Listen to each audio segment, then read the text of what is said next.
Welcome to Bridging Gaps, the business podcast sharing the challenges and stories of fellow business owners. Hello and welcome. I'm Deborah Levitt, your host, and this week I'm in conversation with Moira Martin from Kelly's Storage.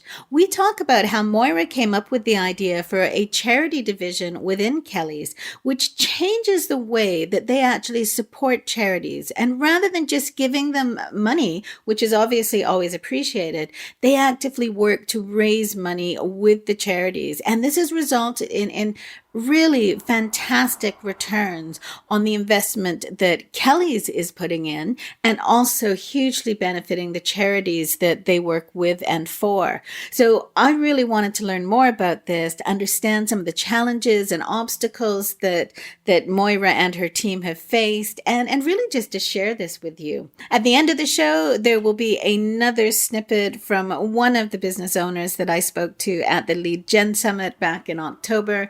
This time it's Chris Brown from the Horizon Group, and he just talks about some of the challenges that he faced when, starting up the business. So make sure that you stick around for that at the end. And now please join me in welcoming Moira to the show. Hello, Moira. It's so lovely of you to join me today. How are you? I'm very well, thank you, Deborah, and I'm delighted to be here. It's very kind of you to ask to talk to me.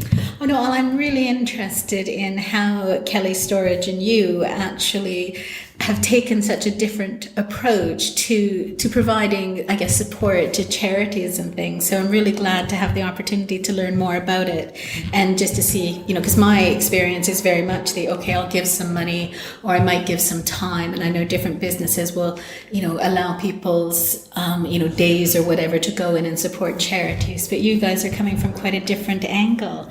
So do you want to start with just talking about what the Kelly Storage charity does? Well, that's right. Well, it is different. We like to think, in fact, it's quite a unique idea that my husband and I came up with.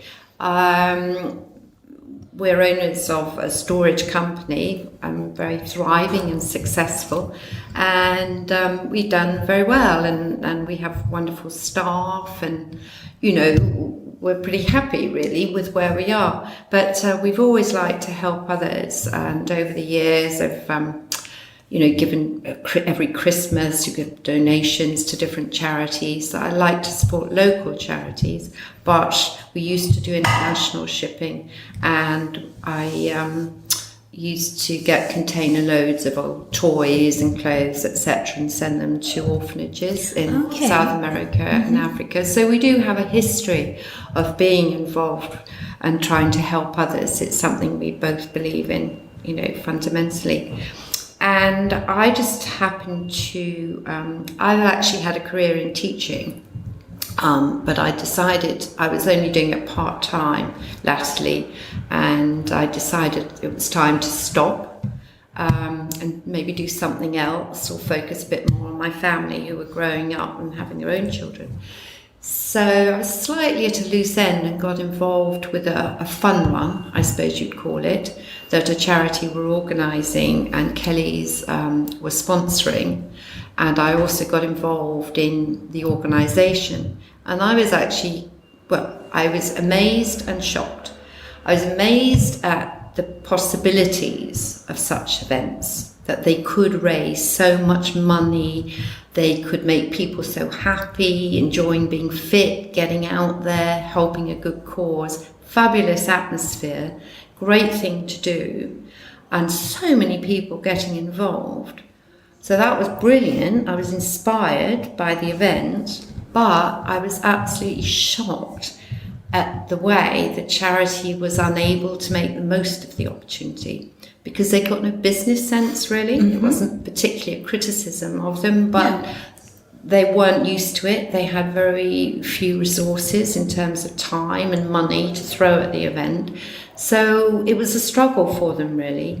But I could see the possibilities. And so I thought, I reckon I could do this myself. So I spoke to my husband. We decided that we would set up a separate section of the company because we wanted to help others, we wanted to organise similar events, but we also wanted to demonstrate that we were a nice company. I felt that just by people knowing that Kelly's Storage did good things, they would think we were good guys and they'd come along and give us business. So it wasn't designed to sell, it was designed from a philanthropic basis, but obviously we hoped there would be some knock-on, and we also hoped that other businesses would see that we were benefiting from it and maybe do something similar themselves. So it was a sort of varied, multi-purpose idea. And anyway, I went off. I was doing them by myself. We didn't really want to involve the company too much because they were busy trying to make money. When you end up in kind of the same place as the charities, yes, where you've got limited resources, exactly, because everybody's trying to juggle. Totally. So I had the time and some sort of, I didn't have that much expertise at the time, but I had business concepts behind to push it forward. So, and financial backing, obviously, from the company. So I just went ahead and organised my first event. And the idea was that it would cost X and raise Y. And I wanted it, the first event cost us about $6,000 and we raised 30. So it's a multiple of 5. Well, we just thought, well, this is just a no-brainer. We're going to roll this out and keep doing it. So instead of writing a cheque for £6,000 to various charities, which we could do, we could obviously do something like that each year anyway. Instead, we would provide an event, and it would save the charity a lot of money, a lot of time. It would raise awareness for them and raise lots of money, and it would raise our profile too. So that's what I've been doing for the last, 10 years actually, next October. Yes. So, which is really amazing, because as you say, the amount of time and energy that goes into running an event and running it well and promoting it is absolutely huge. So if you're trying to do that with limited resources in a charity, which is generally always stretched anyway, having somebody who's coming in to do that and providing, people as well as money, a huge, as you said, £30,000 in terms of revenue.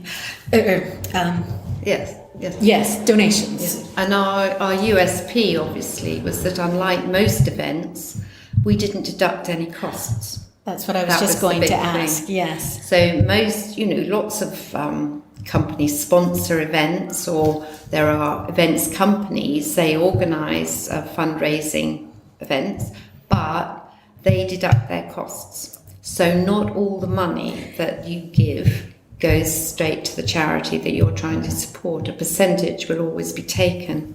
But with our events, nothing is taken. We pay for absolutely everything, including transaction charges. So for your entry donation, for any sponsorship or other donations that are given, we pay the transaction fees. So we basically give everything. We pay for promotion, flyers, Which is fantastic. And you're not only giving them the actual event and everything associated with that, you're giving your time and now Kat's time as well. Yeah. So you're giving the people on top of that, which again must be a huge saving and a huge benefit to them to be able to get that, you're now almost 10 years experience in running these things. Yes. And because you ran one, was it in the summer, was there a cycling event? Yes, we do a cycle event as well. We moved on, it was runs to begin with, but then we, discovered a lot of people, everybody's mad for cyclists. Well, a lot of people are mad at cyclists as well, when they're cycling slowly in front of them and one can't overtake in the car. But yes, cycle events are really popular, and we also discovered that they raised more money. That's interesting, isn't it? Yes. Well, people will be prepared to sponsor somebody for cycling 100 miles, whereas to run 5K or really, and also that's been one of the challenges, is that I thought after the first event, well, all I have to do is repeat. And it'll cost a bit of money and time, but, it should get easier. But not at all. Not at all. Because things change all the time. So in 2010, people probably would happily sponsor a friend to run 10K. Now, unless they run do a triathlon or climb Everest or something, they're not going to get, sponsor. So there's so many things now that you can sponsor people for, and it does, to me, sometimes feel like it's just a constant stream of, and every month seems to have, sponsor somebody to not drink or somebody not. So it's a constant demand, and as you say, there's a limit to how much people are going to give. Saturation point, really. So, but at least, with our events, we ask for a donation, so a lot of people to enter rather than a fee. Okay. And so a lot of people now would just say, you know what, I'm going to donate £50 or £100. I'm going to do this event. I'm not going to ask my friends anything. I just, Yes. And that works quite well. And how are you finding, so as you said, you've moved on from doing the runs, which you started with, to cycling. Do you now do a mixture of events? Because you run several a year. Is that correct? Yes, we did 5 last year. Runs and cycles only so far. It's a little bit of what one's a little nervous to try anything too extreme, and there are challenges in finding time it takes to find courses, race directors, coordinating it all. Obviously a triathlon is much harder to organise than a run round a park. Yes, yeah, absolutely. And it's all of, as you say, there's, apart from finding the course, is having the stations for people to get drinks or all of that. So much more complicated. Bigger events, Yes. that's right. But one does have to move on. We're constantly trying to innovate and bring in new things, because one of our mantras, we seem to have quite a few, is providing excellence in customer service. And we have that in our business. It's what we aim for at all times, to provide an exceptional customer experience, so that they'll go away and tell the story, and anyway, it makes everybody feel good.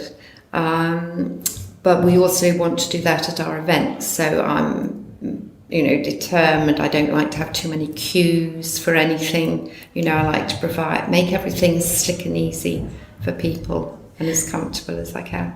And that just leaves people with a much happier, and recollection of the event. I was meeting with somebody this morning, and we were both talking about how we'd been at different coffee shops, but where the queue to get the coffee was about 20 minutes. And this wasn't a special occasion, it was just a normal day. And how that completely colored our... there was nothing wrong with the coffee. There was nothing wrong with the environment. It was just that wait time. And it does, whether you realize it or not, even if you think you're standing there patiently, the next time you'll remember, okay, hang on, that was slower, that was awkward.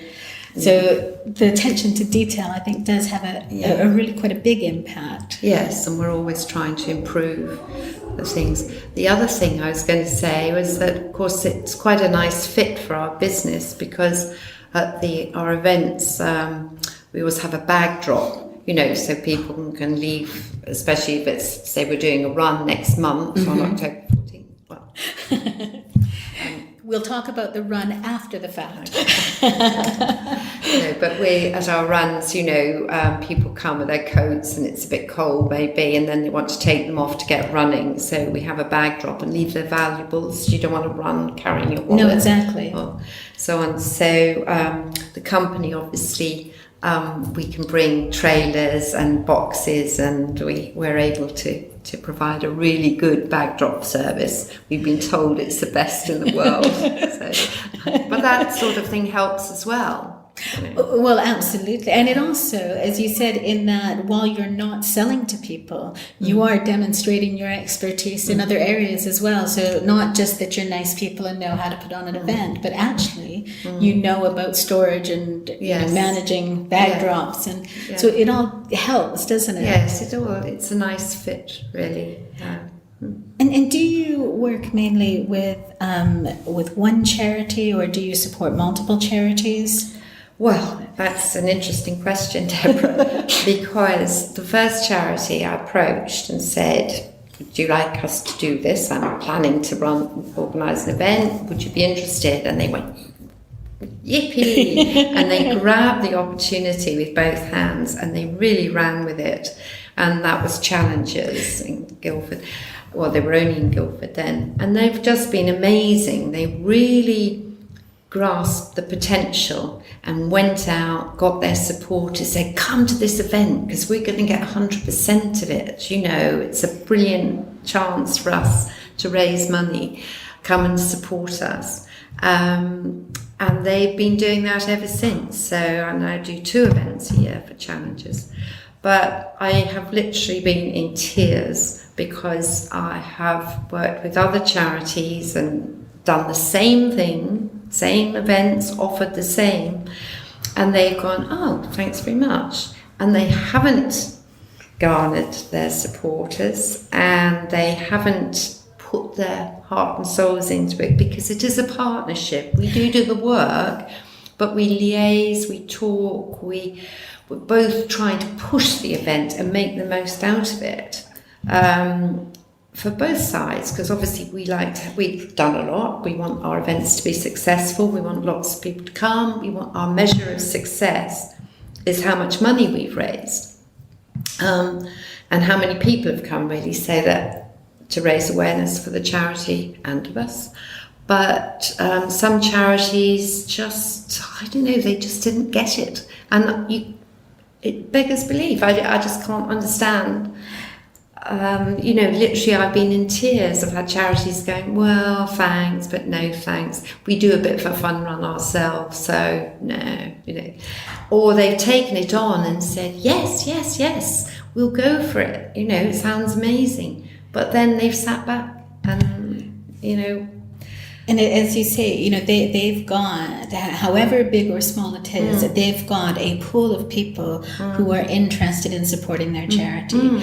And you may or may not have people who are interested in supporting their charity because, you just might not have that audience yet. So you've got a different audience, but they've got people already invested in them. Yes. And if they're not pushing it out and really trying to get those people on board, you're kind of on the pulling side, aren't you? Yes, and we're just getting people who think we do a nice run Exactly. or bike ride, and they turn up because they like it, but they just will, donate what we suggest, sort of the same as an entry fee to any other event.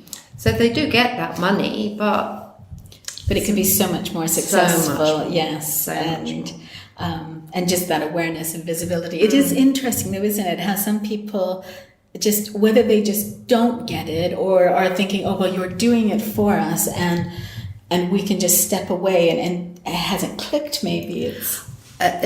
It's quite incredible and it's quite sad. It is. I've been in tears. It just seems such a shame because think of all the people that we could be helping. We want to help the people they're helping, trying to help. You want to help them do it. And you're not talking 50 quid. You're talking, what was it in the summer? Was it 42,000? 42,000. Yeah. So, it's a lot of money. Yes, it's a lot of help that can be given. Exactly. Isn't it? But the other thing is though that I do get approached and I would love to, and I do try and help other smaller, charities. Obviously you'd understand from what I've been saying that the charity needs to have a reasonable pool of supporters. Yes. And active supporters and ardent supporters who will come and they're going to put their energy into support it and sponsor people even if they can't do the thing themselves.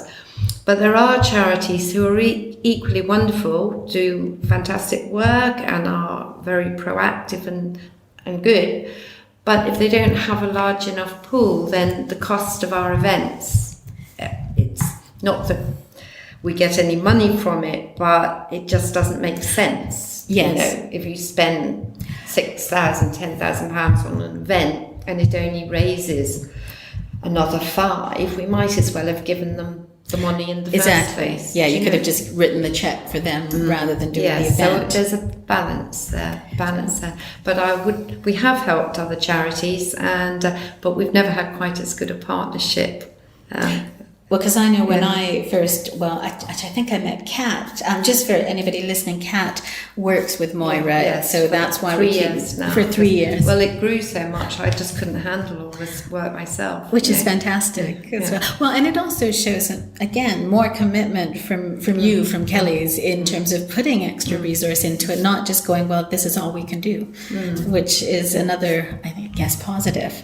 But I know I met you when you were holding the Ranulph Fines event for challengers, and which was just, a lovely event, and realized, because I hadn't heard very much about them at that point, and hearing them talk about what they do and how they help people was amazing, actually, as was Ranulph Fines. Yes, that was great. That's right. So your background yourself, as you said, you were a special needs teacher for your career. How did you find, sort of coming out of that, as you said, you were working and decided you wanted to step away from that, and then started this department or section up of Kelly's.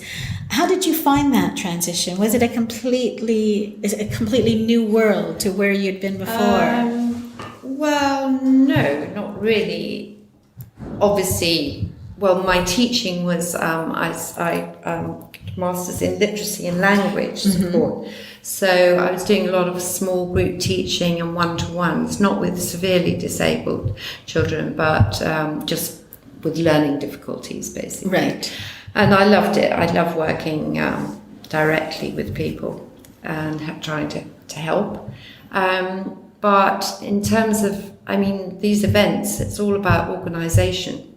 And, I've got 4 kids. I've always juggled work and children. I have a huge social life, house, holidays, and I've always helped in the business, in the storage business too.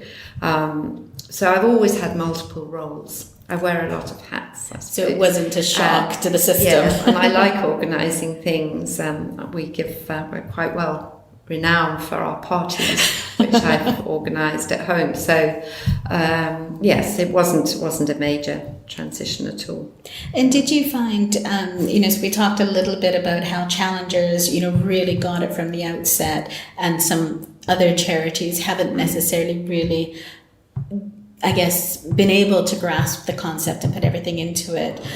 Were there any other challenges or difficulties that you found in terms of getting this up and running to the point where it is now? Anything that, on any angle really, whether it was personally, whether it was trying to, I have no ideas, so I can't give you even a suggestion. Well, I can tell you a website. That is a nightmare, because there were challenges in that sense, because obviously we had to set up a website and create high level of functionality, so for online booking and so on, and collating all the data and getting results out and so on. So there is a lot of admin and it's quite frustrating working with IT is challenging in the extreme, I find. So that was hard.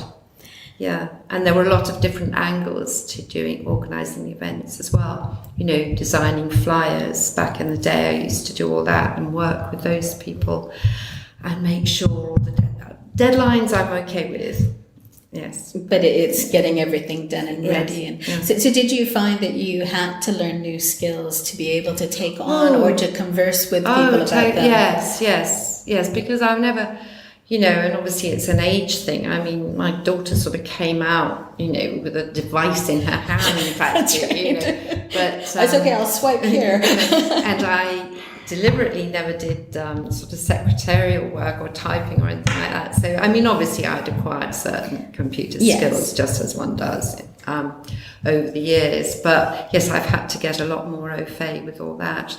But even now, it's one of the reasons we have CAT is because Facebook and social media generally, I feel I don't really have enough time to fully engage with all that, to acquire those new skills, really. I've got enough going on, to be honest. Well, and if you've got somebody, as you have Kat, to be able to do that as well, because it can be very time consuming. And I know, personally, I've been trying to use Instagram more for my business side, but trying to get it, so even though I know how to do it, I know I can schedule things, but getting the time to sit down and say, okay, I'm going to put everything together now, I'm going to get it scheduled and have it flowing through is time consuming. It is very, and there's so much of it nowadays. Exactly. I mean, I completely understand that it's vital.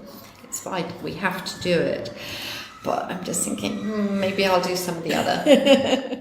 We'll just get somebody else in to take that. Well, who knows? Who can do it so much better? It just doesn't come naturally to me.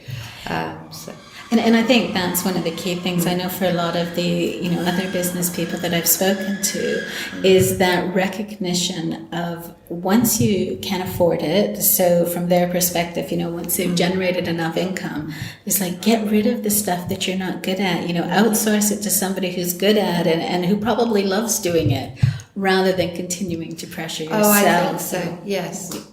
Yeah, no, I couldn't agree with you more. I've always been a great one for delegation anyway. Not necessarily things I'm not good at, but things I don't particularly like doing. Exactly. So, which is actually an organisational skill, I suppose, because people who, if they're good at something, they'll do it far more quickly than someone. Yes. Yeah. If something technical goes wrong at home, I don't even attempt to try and fix it. I call on either my husband or someone else. And I think, as you say, it is an organizational skill because it is that actually if somebody else is better at this, they're going to get it sorted quicker than me. Yeah. Whether it costs me money or not, obviously depends on whether it's the husband or somebody else. But again, it saves you that stress and that pressure. And frustration. Yeah, that's it. So I completely agree. Yeah. So I think recognising one's limitations as well as one's talents is a good thing. It's hard sometimes though, because sometimes you just think, no, I'm sure I can do this if I just persevere. Yes, indeed. Like my golf. I take it the golf is perseverance required? Dearie me. Yes. So is that one of the ways that you take time out? Yes, but I should really accept that it's really not my strength. But I do keep trying. And do you enjoy it, or is it just that you are determined? When it goes well, it's blissful. Yes. But trouble is, the balance of the really good versus the incredibly embarrassing awful it's not good. Yeah. No. I like being outside. I've never enjoyed, never even thought about going to a gym really, but I like walking and playing tennis, and I've done a bit of cycling, and golf is nice. Yeah, sociable, and you get outside, so it is quite good. Even if the golf it would be better itself. if I was better at it. Yeah. But sometimes those things you just you do more for the other reasons, don't you? Yes. Being out there, enjoying being with friends or people as well. Yeah. But I know there are some things I look at, I think, I should be able to do this, but I just can't. No, but sometimes you think you've just been spent so long at it, you've got to finish. Yes. Whereas, see, I play chess with a friend of mine, and we play online, and I should, and I don't mean to sound arrogant or anything, but I should be good at chess because there's a certain way that my brain works, which actually should be good at it. But what I can't do is I can't take the good bits and piece them all together into a winning game. And so we have quite literally played thousands of games, and I have won 2. And so every once in a while he gets really frustrated sometimes because sometimes I just give up partway through and he's like, why did you win that that move. I was like, oh, well, it was quicker. But I'm determined that at some point it will come together, even though history is showing that may not be the case. Yes, and we should learn from experience. Yes. It was something about hope over experience. I think that's yes, and people could get married several times. And there's also that the definition of insanity is repeating the same thing and expecting a different result. Yes, I think that is so like my golf.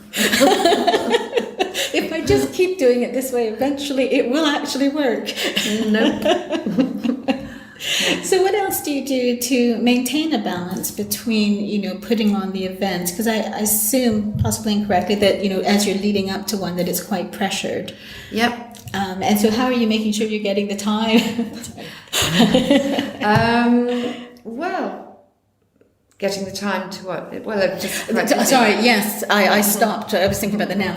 Getting the time to make sure that you're stepping back and looking after yourself, or have the golf, or just looking after your own mental and physical well-being. There's also always a glass of wine, isn't there, at the end of the day.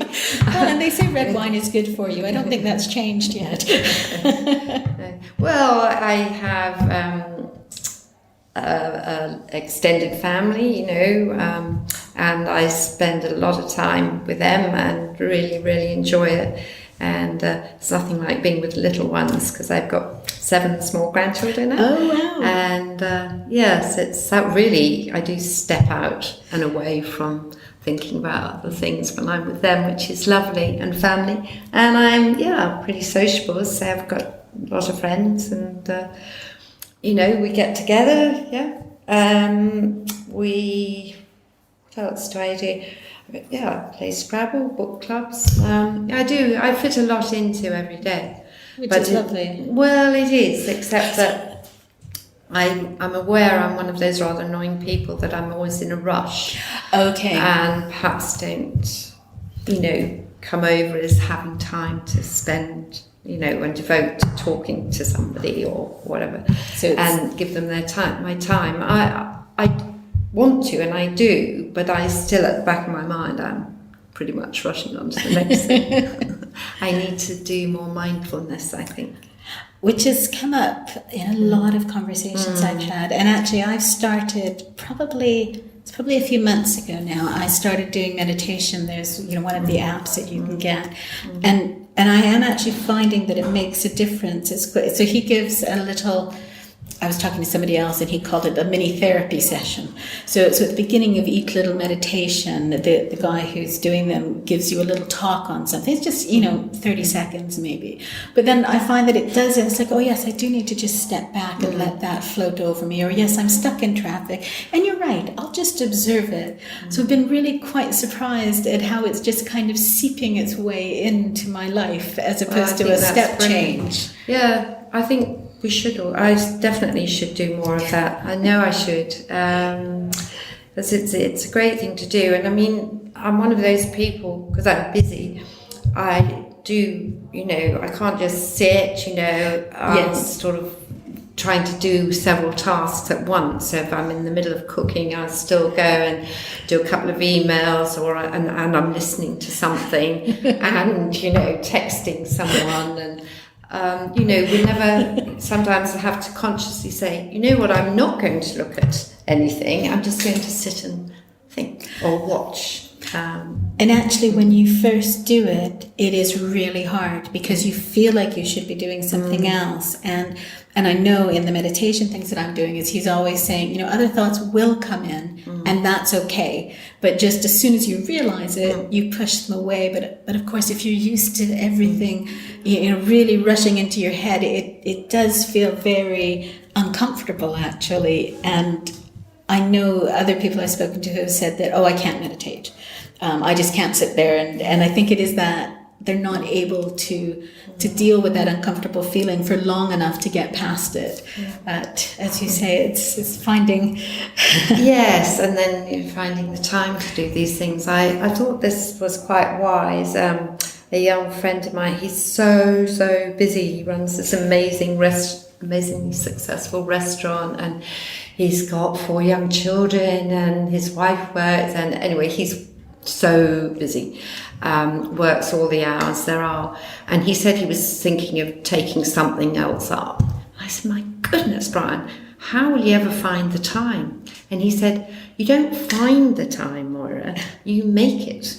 And it's true, isn't it? We could all make the time to spend half an hour meditating or doing that yoga that we were supposed to, or whatever it is. And we don't make the time. And it is looking at what's really important to you, because and I do this when I'm talking to people about planning and they're having trouble getting something done, and it's I take them through a process to see, well, because if you're not doing it, maybe it's not that important to you, and the best thing to do is to go, do you know what, meditation or whatever it is isn't that important. I'm going to stop saying I should do it, and I'm just not going to do it.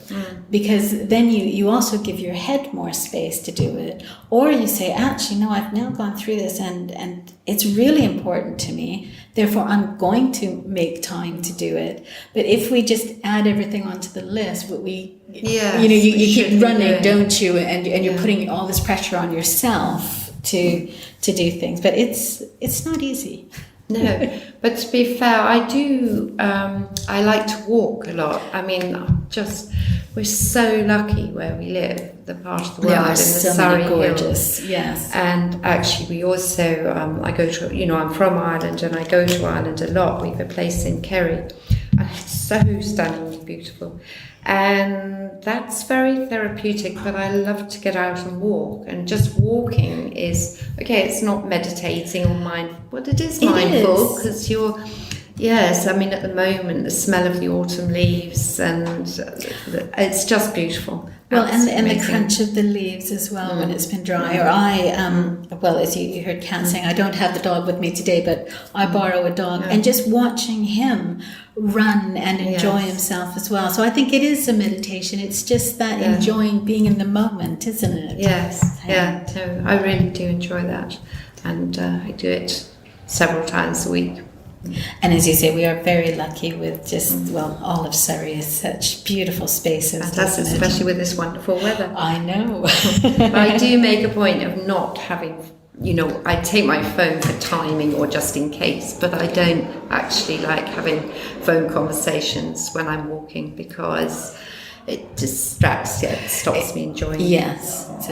So one of the things that you now have, and I think this is just for Kelly's generally as opposed to specifically for your section, is the office dog. Oh, yes.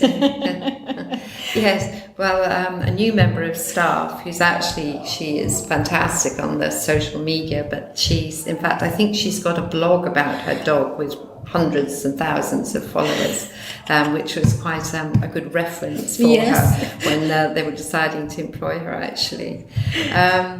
The office, though, the vibe in the office is really wonderful. I mean, they say dog is very good. Yes. Anyway, but the vibe was before, and the charity events have really, that was a knock-on effect that we had no idea would occur.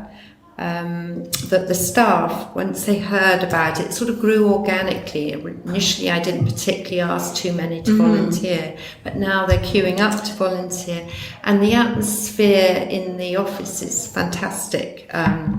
They enjoy working for a company that does good and helps others, and now they're doing all sorts of individual things too. They had this amazing thing in the summer. I think I Kelly's saw Try that. Hard. Yes. So we put out a challenge to the staff to create their own challenge, maybe do a run or a ride or jump off a cliff, not skydive, whatever they wanted to do for a charity of their choice rather than one that we'd chosen. So there were 14 different charities chosen, and yes, and we said we would match then what they did to sort of motivate them to raise as much as possible, and with a bit extra for the ones who got the most. And so we raised £13,650 or something. That was the staff just enjoying it. They had a lot of fun. Somebody who does Morris dancing, she got everybody out in the yard. She charged, they had to pay for they had to donate Yes. to the charity.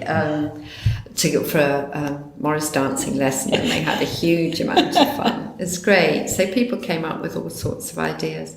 But that was wonderful. It's a great vibe in the office. It really is good. And it makes such a difference. And I have to say, even just arriving and the girl on reception, there was something, there's something warm and welcoming. She was a bit run off her feet because everybody had arrived at once.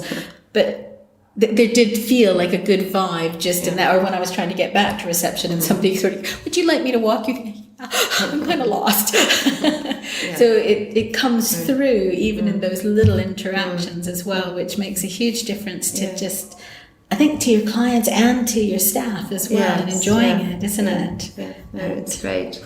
And yes, well, we don't do it now, but we went in for the Sunday Times 100 best small companies, and we did really, really well, and that was very much because we got high scoring from the staff saying, they liked working for a company that did the events. So that was great. So it's been a nice reward, unexpected. Yes, exactly. A kind of a side benefit. And another aspect of charities, and generally where we're looking at with things in the world today, is trying to cut down on the levels of waste and plastics and even the need for recycling. And I think that you're doing something about that at this event. Yes, it's our first. We're trialling it, but we're going cupless. So basically we're trying to reduce all the waste. So instead of providing disposable cups, which often get thrown away or they can be recycled, we do make sure that they've been recyclable, but nevertheless it's still creating waste. So we're going cupless, so we're encouraging everybody to bring their own water bottles, and we will obviously supply water to refill. And yes, just so I'm passionate about trying to cut down plastic, and it's so difficult. But it is. Again, with the food that we're supplying, we're trying to get a lot of homemade goodies and things and not processed, pre-packed things. The message is go green with Kelly's. Which kind of works with the green of Kelly's. Absolutely. Well, Kelly's have always been green, but we're going greener this year. So just before we wrap up, Moira, is there anything else that you want to just say, or any advice to either charities who would like to, possibly get in touch with you because they feel that they've got they've grasped the concept. Got the energy. That's right. Or to other businesses who might want to do the same thing, or to both of them? Well, definitely. As I say, it was what we wanted was to try and encourage other businesses. I mean, I know we're not the only company that tries to do good in the community and who raises money. Lots of companies do wonderful things. But yes, we'd like to encourage more. I think it's really important that the business community helps, in their area, helps charities in their area, because desperate times at the moment, I think. Yes. And I think, sadly, I don't want to be political, but, people have lost a lot of faith in governments and politicians, regardless of party or country, whatever. And so really you just have to get on with it yourself. So if you've made a little bit of money and you're doing well, share it. That's what I would say. And for charities, we would love to help more charities. But yes, it is a question. The message is very much to learn to help yourself. So if you get an opportunity, you need to make the most of it, I think, rather than just hoping that manna will fall. Yes, not to sit back and wait for the manna to fall from. You have to be proactive and businesslike, because that's what I always used to say, that businesses should be more charitable and charities should really try and be more businesslike. Yes. And they have to be. I think they are becoming more so because they realise it's the way it's going. Yeah. Well, and if they want to make the most of the money that they do get and do the most for, whichever group they are supporting and helping, then the more businesslike they are, the better able they'll be to do that. Yes. So. It sometimes doesn't sit well with people who work in charities. Money is kind of a dirty word almost, but, without it, you can't do the work helping those in need. No, exactly. And the money is what you're actually there to do, is to get that money and to give them the support.